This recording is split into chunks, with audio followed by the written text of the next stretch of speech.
Een van die pragtige lewensbeginsels wat Jesus kom gee het, is die ene van, wat jy saai, sal jy maai. Nou vanoggend wil ek begin deur vir jou 2 vrae te vra.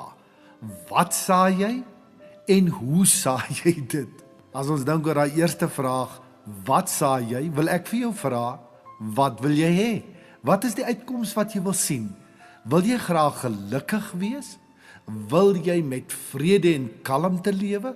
Wil jy met 'n rustige en stil gewete saamleef? As dit die oes is wat jy op jou lewensland wil sien staan, dan moet jy baie mooi kyk na dit wat jy saai.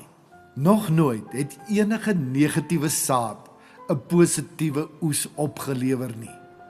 Nou moet ek en jy ook in eerlikheid vir mekaar sê, daar is natuurlik verskillende variëteite van hierdie geluksaad waarna almal op soek is. En daar is 'n klomp mense en dinge rondom ons wat vir ons hierdie saad aanbied met die belofte van die wonderlikste oeste wat dit gaan oplewer. Kyk maar net na die televisie en luister na die radio en dan sien en hoor jy al hierdie beloftes wat gemaak word vir hierdie geluksaad wat hulle aanbied. Die enigste ware geluksaad wat 'n oes oplewer, ver bo wat ek en jy ooit kan dink of droom, is te koop by die koöperasie van God. Nou enige boer sal vir jou kan vertel, dat voordat jy saad in die grond kan sit, moet daardie grond eers voorberei word.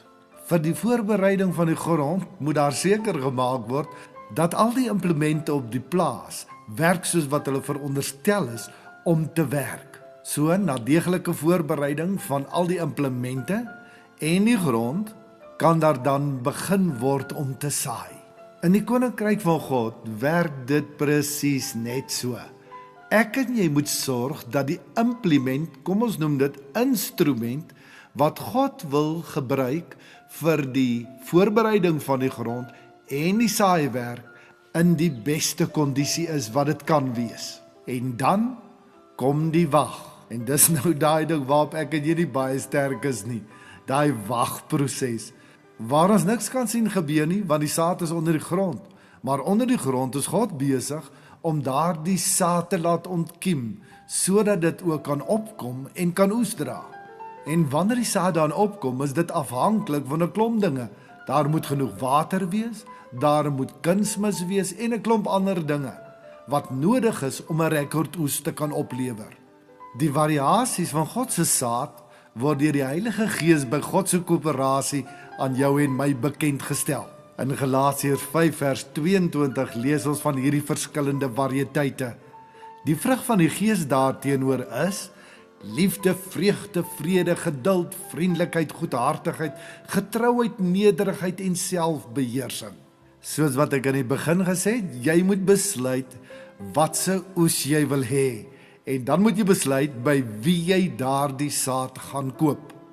Dan moet jy jou implemente na God se werkswinkel toe vat.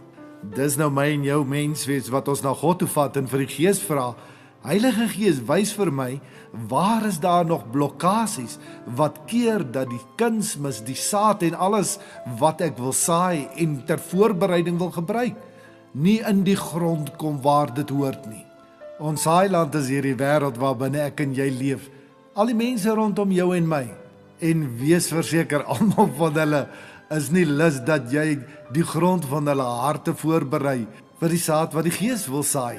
Deel van ons grondvoorbereiding is om mense lief te hê soos wat God hulle liefhet.